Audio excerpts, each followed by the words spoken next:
बिस्मिल्लाहिर्रहमानिर्रहीम। चैप्टर 4 है ये, क्लास 9th फेडरल बोर्ड का। इसमें हम पॉलिनोमियल्स को पढ़ेंगे। पॉलिनोमियल्स क्या होते हैं, सबसे पहले ये मैं आपको बताती हूँ। पॉलिनोमियल एक अलजेब्रिक एक्सप्रेशन होती है पी एक्स, यानी ये एक्स वेरिएबल है ना, इसलिए ये पी लिखा है। ये एक पॉलिनोमियल को डिनोट करता है जो कि एक्स में है। पॉलिनोमियल ऐसी अलजेब्रिक एक्सप्रेशन होती है जिसमें एक्स की पावर ना नेगेटिव होनी चाहिए ना फ्रैक्शन में होनी चाहिए।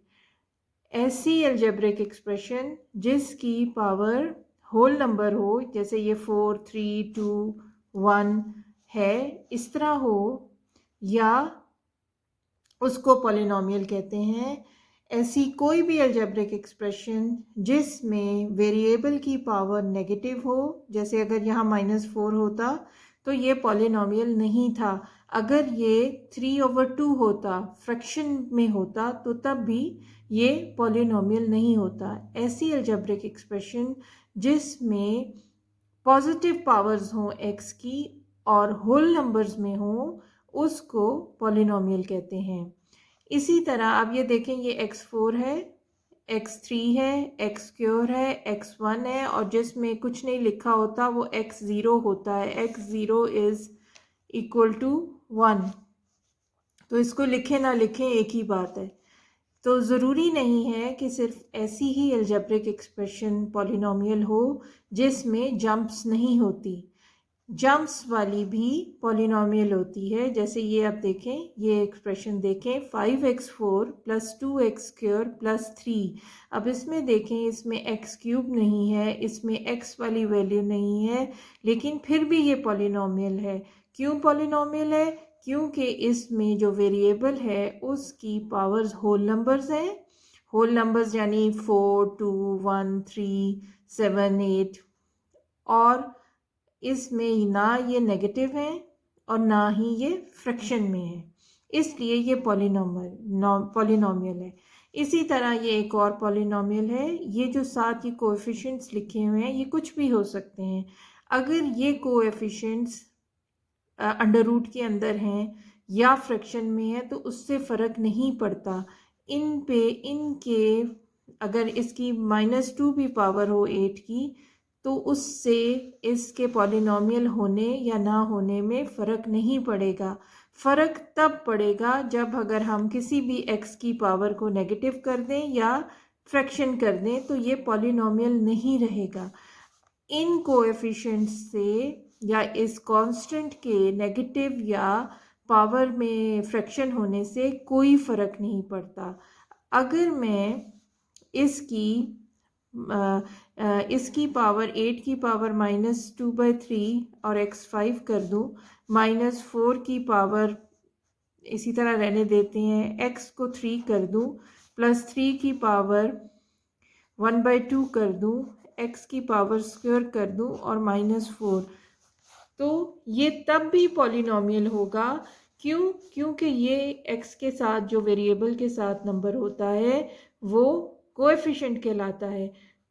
उसकी पावर बेशक नेगेटिव या फ्रैक्शन में हो जाए, उससे कोई फ़र्क नहीं पड़ता। ये कांस्टेंट को भी कोई फ़र्क नहीं पड़ता। कांस्टेंट वो जो अकेला नंबर होता है उसको कांस्टेंट कहते हैं, इसलिए ये भी पॉलिनोमियल है क्योंकि इसमें x की पावर पॉजिटिव है और होल नंबर है।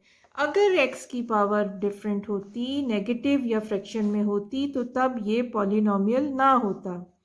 सो हमने ये डिड्यूस किया, if an algebraic expression has negative powers और powers in fraction of x, then it is not a polynomial. ठीक है, अब हम कुछ एग्जांपल्स देख लेते हैं इसकी।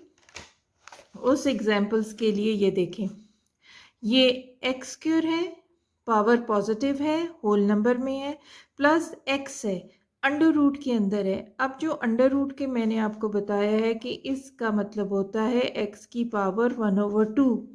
जब x की पावर 1/2 आ गई तो ये पॉलिनोमियल नहीं होगा, क्योंकि पॉलिनोमियल में फ्रैक्शन नहीं, पावर में फ्रैक्शन नहीं होनी चाहिए वेरिएबल के, so it is not a polynomial. इसी तरह ये दूसरा है x की पावर -2। x की पावर -2 वाला भी पॉलिनोमियल नहीं हो सकता, क्योंकि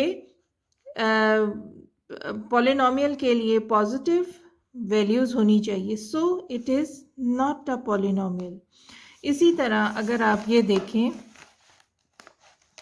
कि अगला हम अगर देखें, ये देखें 9x³ + 4x2/3 - 4। अब ये देखें इसमें x की वेरिएबल की पावर 2/3 आ गई है, फ्रैक्शन में आ गई है, इसलिए ये भी पॉलिनोमियल नहीं है। अच्छा, इस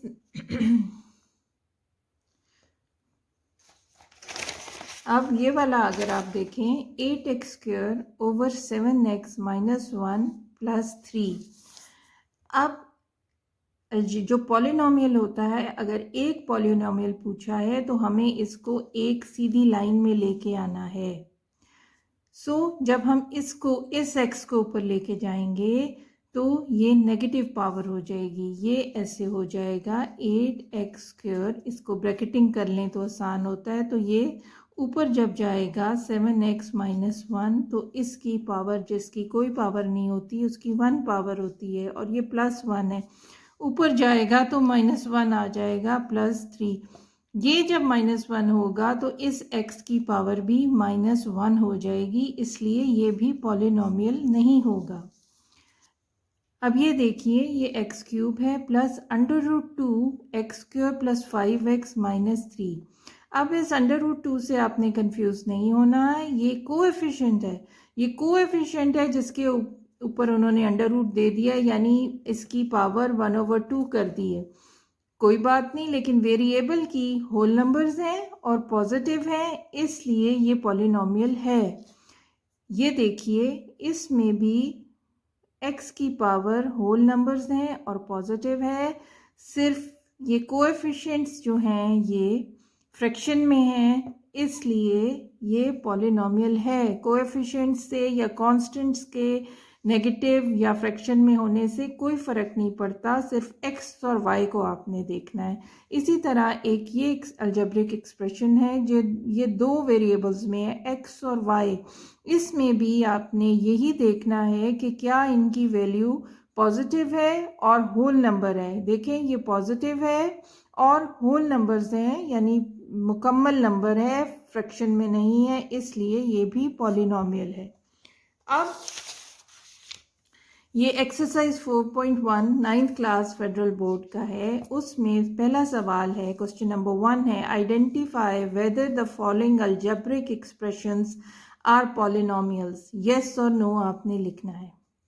पॉलिनोमियल्स के लिए आप ये देखें कि ये इसकी पावर पॉजिटिव है, होल नंबर है, ठीक है। अब इस x की पावर 1 है जो नीचे है, इसको एक न्यूमरेटर में लेके जाना है। जब हम न्यूमरेटर में इसको लेके जाएंगे तो ये जब ऊपर जाएगा तो पावर चेंज हो जाती है, साइन चेंज करती है, तो ये -1 हो जाएगा और ये -5। जब इसकी पावर नेगेटिव हो गई तो ये पॉलिनोमियल नहीं है। इसी तरह अब आप ये देखें कि ये दूसरा पार्ट है कि 3x³, ये देखें आपने वेरिएबल देखना है, x की पावर पॉजिटिव, यहाँ भी पॉजिटिव, लेकिन ये फ्रैक्शन में आ गई, ये √2 है, इसका मतलब है इसकी पावर 1/2 है। पॉलिनोमियल की फ्रैक्शन में या नेगेटिव पावर नहीं हो सकती, इसलिए ये पॉलिनोमियल नहीं है। अभी आप देखें इसमें आपने वेरिएबल्स देखने, इसकी पावर पॉजिटिव है, होल नंबर है, इसकी भी पॉजिटिव है, होल नंबर है, ये कांस्टेंट है जिसके ऊपर √2 डाला हुआ है, उससे कोई फर्क नहीं पड़ता, इसलिए ये पॉलिनोमियल है। ये वाला सवाल आप देखें, ये वाला आप देखें कि एक लाइन में सारा चीज़ न्यूमरेटर में लेके आनी है, आपने अलजेब्रिक एक्सप्रेशन बनानी है, यूं कि जब माइनस प्लस वाले होते हैं इनको आपने ब्रैकेटिंग कर लेनी है, आसानी रहती है। जब आप इसको ऊपर लेके जाएंगे ये डिवाइड कर रहा है तो इसका नीचे पूरे की पावर 1 है यानी +1। ये डिवाइड कर रहा है, ऊपर मल्टीप्लाई करेगा तो ये -1 इसकी पावर हो जाएगी +8। जब इस पूरे की पावर -1 हो जाएगी तो इस x की पावर भी -1 हो जाएगी। उस वक़्त ये पॉलिनॉमियल नहीं रहेगा। So it is not a polynomial क्योंकि x की पावर नेगेटिव हो गई है। अब ये सेकेंड क्वेश्चन है, state whether each of the following is a rational expression और नॉट। रैशनल एक्सप्रेशन के लिए ज़रूरी है कि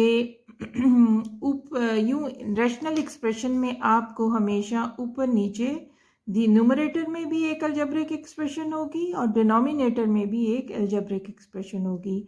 आपने इसको रैशनल एक्सप्रेशन साबित करने के लिए ज़रूरी है कि न्यूमरेटर में भी पॉलिनॉमियल हो और डिनोमिनेटर में भी पॉलिनॉमियल हो। तो आपने अलग अलग देखना है। आपने सबसे पहले इसका न्यूमरेटर देखना है, 3√x। क्या ये पॉलिनॉमियल है? नहीं है, क्योंकि x की पावर फ्रैक्शन में आ गई है। सो हमें इधर ही पता चल गया कि ये रैशनल एक्सप्रेशन नहीं है। रैशनल एक्सप्रेशन के लिए ज़रूरी है कि न्यूमरेटर में भी एक पॉलिनॉमियल हो और डिनोमिनेटर में भी एक पॉलिनॉमियल हो। तो यही हमें पता चल गया, तो हमें फर्दर देखने की ज़रूरत नहीं है। अब आप ये देखें, इसका पहले हम न्यूमरेटर देखेंगे। ये x³ और ये कांस्टेंट है। पावर्स वेरिएबल की पॉजिटिव है, होल नंबर है, तो ये पॉलिनॉमियल, न्यूमरेटर पॉलिनॉमियल है। डिनोमिनेटर में देखें, x की पावर पॉजिटिव और होल नंबर्स हैं, तो ये भी डिनोमिनेटर भी पॉलिनॉमियल है। जब दोनों न्यूमरेटर डिनोमिनेटर पॉलिनॉमियल्स हैं, so it is a rational expression. ये हमारा रैशनल एक्सप्रेशन है। ये अब आप अगला सवाल देखें। ये x² + 6x जिसकी कोई पावर नहीं होती, इसकी 1 होती। पहले हम न्यूमरेटर में देखेंगे। ये देखें, सारे x की वैल्यूज़ पॉजिटिव हैं और होल नंबर्स हैं, इसलिए ये डिनोमिनेटर पॉलिनॉमियल है, न्यूमरेटर पॉलिनॉमियल है। अब डिनोमिनेटर में देखेंगे, x की पावर पॉजिटिव है और होल नंबर है, ये भी पॉलिनॉमियल है, इसलिए ये सारे का सारा पॉलिनॉमियल है। अब इस फोर्थ में हम देखेंगे कि क्या डिनोमिनेटर पॉलिनॉमियल है। इसमें हम देखते हैं कि x के ऊपर √ है, यानी x की पावर 1/2 है। तो पॉलिनॉमियल में फ्रैक्शन में पावर वेरिएबल की नहीं हो सकती, तो हमें पता चल गया कि न्यूमरेटर है ही नहीं पॉलिनॉमियल, तो इधर ही हमें पता चल गया कि ये रैशनल एक्सप्रेशन नहीं है।